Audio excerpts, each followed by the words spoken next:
From the most loved housewives of all time to the most canceled ones. Listen to other people. You're giving what they're saying credibility. Shut the up! This is Bravo at its best and absolute worst.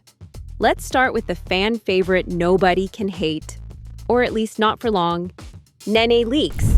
Nene was the heart of the Real Housewives of Atlanta. Whether you loved her or wanted to snatch her wig off, you have to admit, she gave us indigestible drama. My son was, because you didn't have to address my mom and your blood. Well, I did. That's first off, and you shouldn't have. Some great advice, Close your legs to married men. You heard me? Close your legs to married men.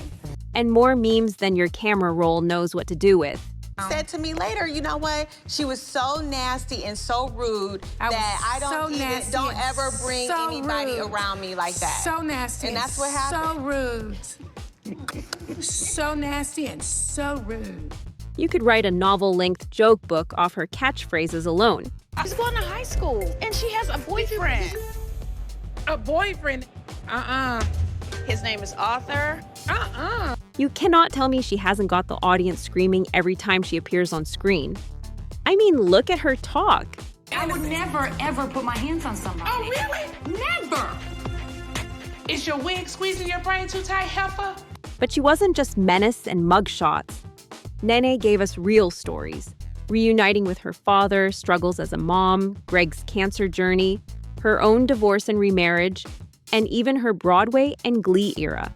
So you've got Atlanta housewives over here. There's bickering, there's cattiness. Yeah. She had range. Was she always right?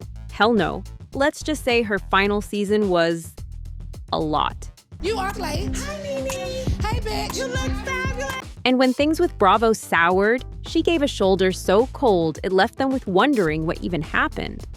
Yet still, we miss her. She was a fan's guilty pleasure. She wasn't just a cast member.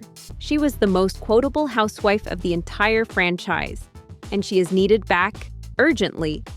Nene walked so the rest of Atlanta could run. She paved the path. Some followed, some tripped.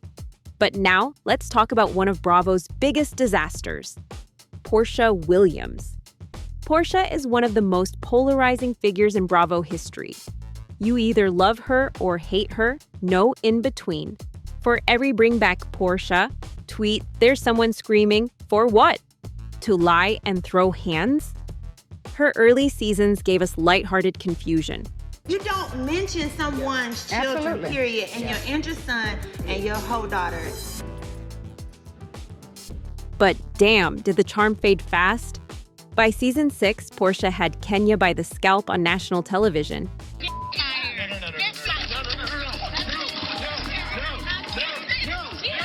And that was just the beginning of her punch first, talk later approach. She squared up with Cynthia on a boat and chased her own assistant through a Christmas party. Way too much to lose. What were you saying as you was walking out? Let me go. Honestly, seeing an unhinged Porsha chase you down an alley would have anyone sprinting like that. But that was not cute, girl. Then came season 9, when she helped spread one of the ugliest, most damaging lies in Housewives history. Yeah. You and I never had a problem. We never had a problem. You are such a disloyal. Phaedra may have loaded the gun, but Porsha pulled the trigger. And you can't tell me that wasn't absolutely foul. Her spin-off Porsha's Family Matters could have been the start of her otherwise unlikely redemption era. Instead, it showed she's a walking lawsuit waiting to happen. A ticking time bomb, ready to get very physical, very fast. I heard what I said. Let's not hush this under the carpet. Brushing off Shamia's wedding or downplaying Lauren's emotional needs wasn't very family first of her. And do not get us started on the whole short-lived performative activism. Yup, the underground tunnel is still haunting us. Well, there has to be an opening for the railroad at some point, because somebody's driving the train. It's not electric like what we have now. Honestly, the only reason Porsha's dodged full cancellation is because half the time, the people she was beefing with somehow managed to come off even worse than she does. For a growing number of fans, her return to RHOA isn't just unnecessary, it's a hard pass. Okay, enough hate, back to love. Up next is Bethany Frankel. Bethany Frankel is the kind of housewife who could insult you, smack you, cry mid-sentence, and still win the argument, and you'd say, do it again. Snarky, sarcastic, and razor-sharp. Her commentary didn't just react to drama, it shaped it. Now we'll mention it. Mention it all. Mention it all, because you know what? She was funny, fast, and fearless. She could drag Ramona and comfort Luan in the same scene and somehow make it work. Bethany wasn't perfect, not even close. F***ing my way to the top. I can't even f*** my way to the middle. I'm trying to f*** my way to the bottom. I'm below zero. I can't even get up to the bottom. Someone f*** me and get me to ground level. She was messy, controlling, addicted to chaos like it was a skinny girl margarita mix. But she owned it. At least, more than most. But I'm a grown-ass woman that negotiates like a grown-up. I don't play cat and mouse with a network. She walked through her own fire. The toxic marriage, Dennis's death, being broke, being rich, being broken while rich. You could love her or loathe her, but you just couldn't ignore her. I don't get diarrhea. I could lick the toilet bowl in a Colombian prison and I would not get diarrhea. So I'm not getting sick in that way. Mentally ill, check. She knew her angles, knew the edit, and knew exactly when to cry. It's already talk in town that he's all over town doing stuff without her. It's already the talk. Better that she hears from you than from Page 6 or somebody else, okay? But there was something about her that the fans couldn't resist. She stuck around for years and left just like she came in. Not a fake bone in her body. What are we doing? Not that it matters because I don't let you talk anyway. How come I always have to take it away? But here, take that anyway. Thanks. But back on Bravo, she was TV gold. No one navigated that cast of lunatics like she did.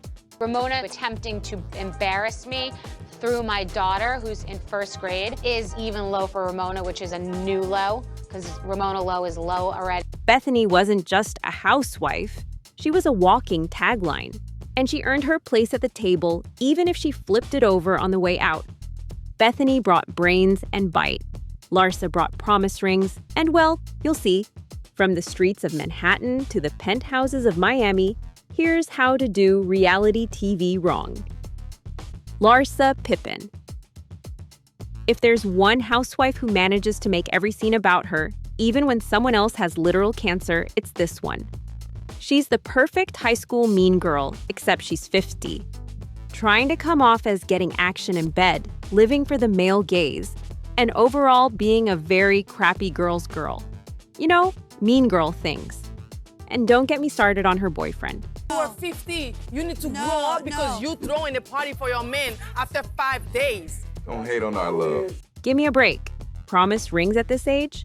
Girl, y'all need to get matching Life Alert bracelets, not diamonds. She claims she's breaking sweat 5 times a day, and not at the gym. 5 times. But I also have sex probably 5 times a night with the love of my life. I refuse to believe that many times is not a medical emergency. Talking about it on live TV is even worse.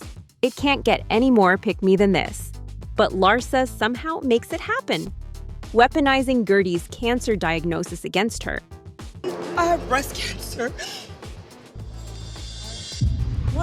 How am I supposed to know that? You're not, like, you have breast cancer? Like, how do you know? How do you know? Hello. And you know what she did after? See for yourself. I went to meet with Gertie, and I wanted to understand what I ever did for her to go public and say I was being fake. And before I know it, she's like, I have breast cancer. What? Not only did she reveal something deeply private, she had the audacity to question if it was even real. I hope that you take it in confidence right now, just because I'm not sure how I'm going to do it. Yeah, I know. I'm just saying, I want to make it clear, because I have to now tell. She gives Vicky and Brooks tough competition. She shames Lisa for relying on Lenny's money, while living off Scottie Pippen's divorce checks in a Miami penthouse. Ma'am, please. You left this group of women, you went to LA, you come back with a butt as big as Kim Kardashian's, copying her, trying to become the new Kim Kardashian, which you're never gonna be, by the way. At this point, Larsa isn't a cool girl, just a sheen version of the Kardashians. All filters, no depth. And despite being surrounded by women with actual substance, she still thinks OnlyFans and Jordan DNA make her interesting. Sorry, Larsa, you were never the moment. Let's take a deep breath and wash off the plastic with something real.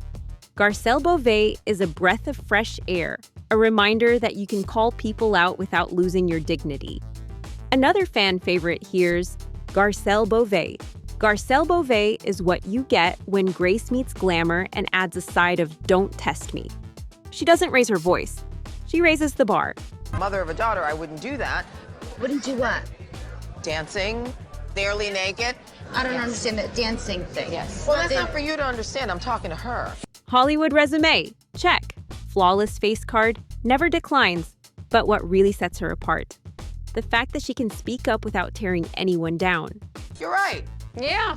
That has nothing to do with me not supporting Erica. Don't even try it, Rinna. Don't even try it. She knows when to be shady and when to step back. She's mastered the art of throwing shade. Do you hear where she's coming from? Just for a second. What do you hear? What do you hear her say? She sticks up for her friends, doesn't use people as pawns, and always chooses integrity over alliance. And unlike some people, cough, Erica, cough, she doesn't fake loyalty for camera time. I got together with these ladies, and I said, does Erica seem like something's happening with her? Okay, but is that to make Erica look bad, or is that out of genuine Erica, concern? I don't have to make you look bad. You can do that on your own. She's funny, she's sharp, she's stunning. Best part, she knows it. In the end, fans saw Garcelle leave on her own terms. And in a world of forced drama and fake friendships, that might be the most iconic move of all. If you thought we'd end on a high note, sorry cuss, here comes the storm cloud. If Garcelle is the blueprint for poise, Kelly Dodd is the blueprint for, well, what not to do on reality TV. Kelly Dodd. Kelly Dodd is the difference between straightforward and unfiltered. Most housewives say something outrageous and then apologize, or at least pretend to. I am not transphobic. I was just unfamiliar with the language. In the same way people want me to be tolerant of them. Kelly has this habit of reloading instead. We all got the vaccine and we don't have it. So there's nothing to spread about super spreaders. So How it says, soon enough, she's leading everyone. the sheeple are mad. Tables in the patio. Whether it was mocking COVID deaths or body-shaming castmates, or handing tequila to a newly sober Bronwyn, Kelly made a sport out of crossing lines, and she was good at it. Orange Theory and see if you worked out at 7 o'clock in the morning. I worked out with you every single morning. Let me ask you a question. You're a liar. You're a liar. She says it's honesty, but it's really not, and a lot of people would say the same. And sure, there are other housewives who are just as self-absorbed and unaware, but they make up for it by being funny or at least entertaining. Kelly, she's neither.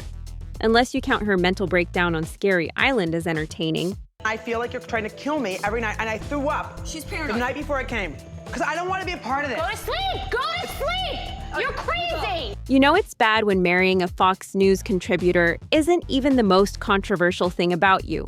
Many would say it's about time that Kelly takes a rain check on the plastic surgeon and go to a psychiatrist instead. What? Who? Yeah, a little man over there. Steve's talking to. Are you talking about Steve? Steve's a little bitch over there. I don't know who he is. Are you talking about my husband? Is that your husband? Yeah, that's my husband. Bravo fans have never been happier to see someone leave the franchise. Love them or don't, these housewives define their franchises. They're proof that you don't have to be likable if you want to be iconic. And if you feel like this video was over too quickly, don't worry. We've barely scratched the surface here. There's a lot more where this came from, and let's just say, the table's not fully set until Teresa shows up. You are f***ing gay 19 times? We're not going to spoil too much here. Subscribe for more and tell us in the comments who do you want to see in part 2.